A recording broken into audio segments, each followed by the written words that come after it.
یہ 20ویں صدی کے آغاز کے وقت، جسے ہم پورا کہتے ہیں مڈل ایسٹ، بلکہ صرف مڈل ایسٹ نہیں، پورا شمالی افریقہ سلطنت عثمانیہ کا حصہ تھا، خلافت عثمانیہ۔ لیبیا، الجزائر، مصر، پورا حجاز، یمن، پورا عراق، شام، اور یہ شام ہی کے حصے ہیں در حقیقت، اردن اور لبنان، یہ سب، یہ شام عرب، عراق عرب، یہ پورا علاقہ خلافت عثمانیہ یہ اس کا حصہ تھا۔ پہلی جنگ عظیم میں انگریزوں نے عربوں کو بغاوت پر آمادہ کیا، غداری پر آمادہ کیا، انہوں نے خلافت عثمانیہ کے خلاف بغاوت کی، بیج بوئے ان کے دلوں کے اندر نفرت کے، ابھارا انہیں، تم ترکوں کے غلام کیوں ہو، تمہیں خود حاکم ہونا چاہیے، تم کھڑے ہو جاؤ، ہم مدد کریں گے، تم بغاوت کرو، تم ان ترکوں کے خلاف ہماری مدد کرو، ہم تمہیں آزاد کر دیں گے، تم اپنے پاؤں پر خود کھڑے ہو جانا۔ یہ بہت ہی ہمارے لیے دردناک المیہ ہے اس پہلی جنگ عظیم کا۔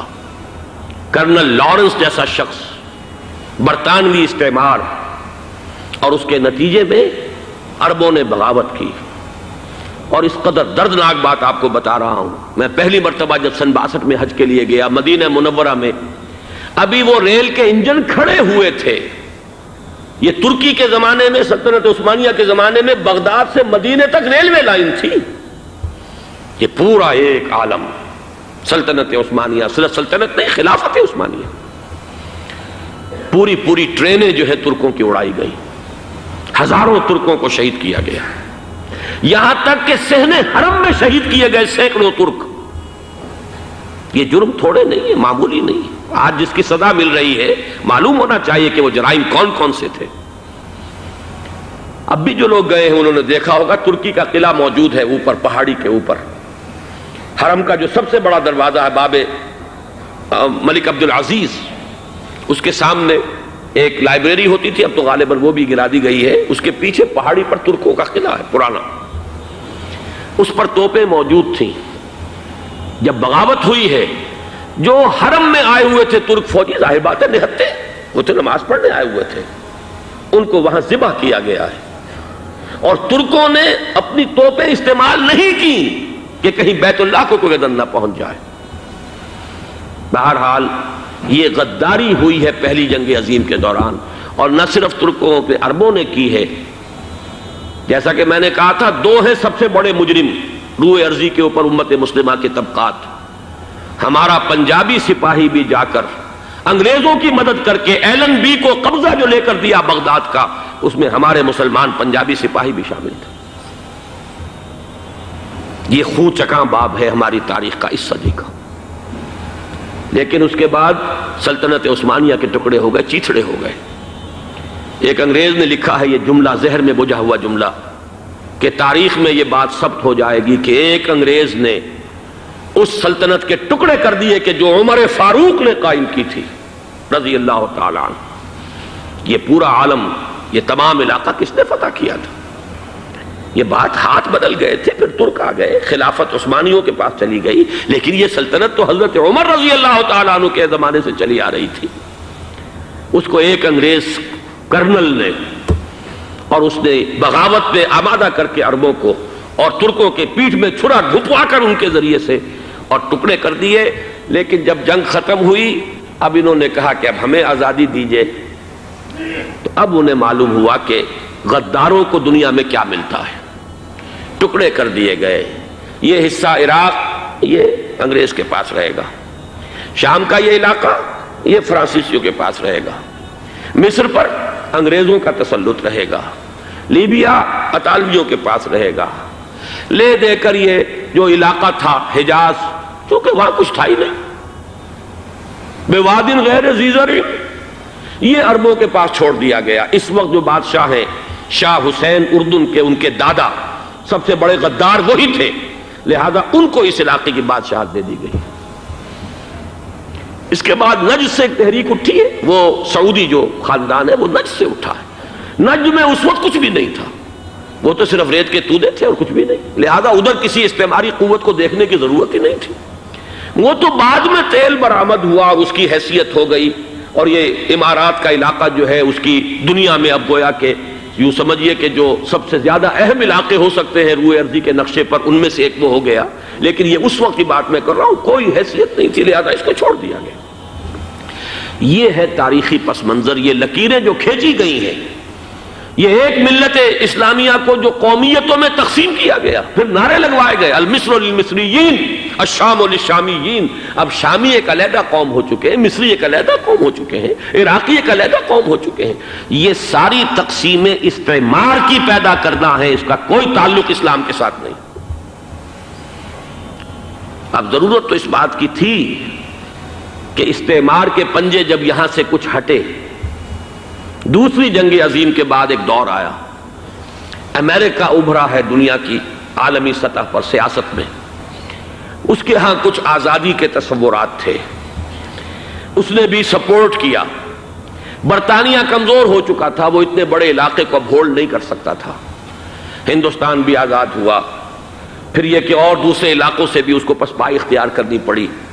استعمار کے پنجے جس طرح بھی ہوئے، ان کے سینوں سے، عربوں کے سینوں سے جو ہے گویا کہ وہ ہٹے، لیکن امریکہ نے ایک اپنی بہت بڑی حکمت عملی جو اختیار کی، عالم عرب کے سینے میں اسرائیل کا خنجر پیوست کر دیا، تاکہ یہ کبھی آزاد نہ ہو جائیں، ہمارے انگوٹھے تلے رہے، ہماری پالیسی گورن کرے۔ یہ استعمار کا دوسری جنگ عظیم کے بعد، جہاں برطانوی استعمار، فرانسیسی استعمار رفتہ رفتہ یہ ہٹنے شروع ہوئے۔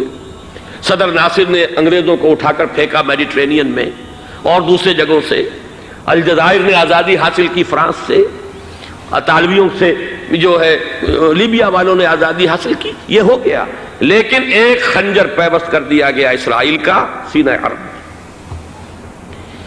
اس صورتحال میں ظاہر بات ہے کہ ایک تو بڑی آئیڈیل پوزیشن تھی کہ پورا عالم اسلام متحد ہو، لیکن وہ تو بہت دور کا خواب معلوم ہوتا ہے۔ علامہ اقبال سے بڑا کوئی نقیب نہیں ہے ملت اسلامی کی وحدت کا۔ ایک ہو مسلم حرم کی پاسبانی کے لیے، نیل کے ساحل سے لے کر تا بخاک کاشغر، لیکن انہیں بھی اپنے لیکچرز میں کہنا پڑا کہ اس وقت جو صورتحال ہے، پورے عالم اسلام کی ایک وحدت بن جانا تو تقریباً ناممکن نظر آ رہا ہے۔ اگر کسی طرح ایک common wealth of Muslim nations وجود میں آ جائے تو بھی بڑی کامیابی ہوگی، لیکن اس سے بھی پہلے یہ تو زیادہ آسان تھا کہ عالم عرب ایک وحدت کی شکل اختیار کر لے۔ یہ تو ایک قوم ہے، اکثر و بیشتر ایک نسل یا زیادہ دو نسلیں کہہ دیجئے، شمالی افریقہ میں بربر نسل بھی ہے، باقی تو سب عرب ہیں۔ یہ پورا عالم ایک نسل، ایک زبان، پورے اتنے رقبے کے اوپر بولے جانے والی ایک زبان، یہ تو ایک ہو جائے۔ افسوس یہ ہے کہ اس کا ایک ہو جانا، ایک شخصیت ابھری تھی جو مذہبی مزاج کی شخصیت تھی، جو دینی مزاج کی حامل شخصیت تھی، اگر اس کی قیادت میں عالم عرب متحد ہو جاتا تو واقعتاً ایک بہت بڑا جو ہے مرحلہ وہ طے ہو جاتا پوری عالمی ملت اسلامیہ کی ایک وحدت اختیار کرنے کا۔ وہ شخصیت تھی شاہ فیصل شہید کی، اور اس لفظ کے ساتھ ہی آپ کے ذہن میں آ گیا ہوگا کیوں انہیں شہید کر دیا گیا، کس نے کیا کرایا، کہاں سے تعلیم حاصل کر کے آیا تھا وہ جس نے شہید کیا شاہ فیصل شہید کو، اس کی گردن پر کون سوار تھی، وہ یہودی لڑکی کے جس کے فوٹو بھی شائع ہوئے، ایک گردن پر اٹھائے کھڑا ہوا شہزادہ اپنی ایک یہودی دوست کو، لڑکی کو، اور وہی ہے کہ جس نے جا کر پستول سے شہید کیا ہے۔ جان میں اچھی طرح جان لیجئے، جیسے بارہا میں نے عرض کیا ہے کہ حضرت عمر کو شہید کرنے والا کہنے کو ابو لولو فیروز تھا، لیکن اس کے پیچھے پورا ایرانی نسل پرستی کا جو پورا پس منظر ہے، اسے تو ہر شخص جس کی ذرا بھی نگاہ جو ہے جو صرف منظر کو نہ دیکھ رہی ہو، پس منظر کو بھی دیکھنے والی ہو، وہ تو جان لے گی کہ ابو لولو فیروز ایک فرد کا نام نہیں تھا، وہ ایران کا انتقام تھا عالم عرب سے۔ بالکل اسی طریقے سے یہ امریکی استعمار کا ہتھ کنڈا تھا، اسے محسوس ہوا۔ شاہ فیصل مذہبی مزاج کا شخص یہ ابھر رہا ہے، اور یہ شاہ فیصل کی حکمت عملی کا ذرا آپ اندازہ کیجئے۔ لاہور میں سمٹ کانفرنس ہوئی، اس میں وہ آئے، سب سے ٹاورنگ پرسنالٹی پورے اس وقت عالم اسلام کے اندر شاہ فیصل کی تھی، اور وہ گویا کہ ایک بہت ہی جس کو کہا جائے کہ ایک بہت ایلڈرلی، ایک بزرگانہ ایک شخصیت جو ہے، اور انہوں نے اپنی دولت کے دروازے، عرب میں وہ مشہور تھے کہ نہایت خسیس اور بخیل انسان ہے، اس لیے کہ وہاں وہ خرچ کرتے تھے حساب کتاب کے ساتھ، لیکن ان کے خزانے کھلے ہوئے تھے عالم اسلام کے لیے، ادھر بھی مدد ہے، ادھر بھی مدد ہے، ادھر بھی کام ہو رہا ہے، ادھر بھی کام ہو رہا ہے۔ پھر انہوں نے تیل کا ہتھیار استعمال کر کے ایک دفعہ امریکہ کو دن میں تارے دکھا دیے تھے، لہذا ان کا ہٹایا جانا سین سے یہ امریکی استعمار کے لیے لازم تھا۔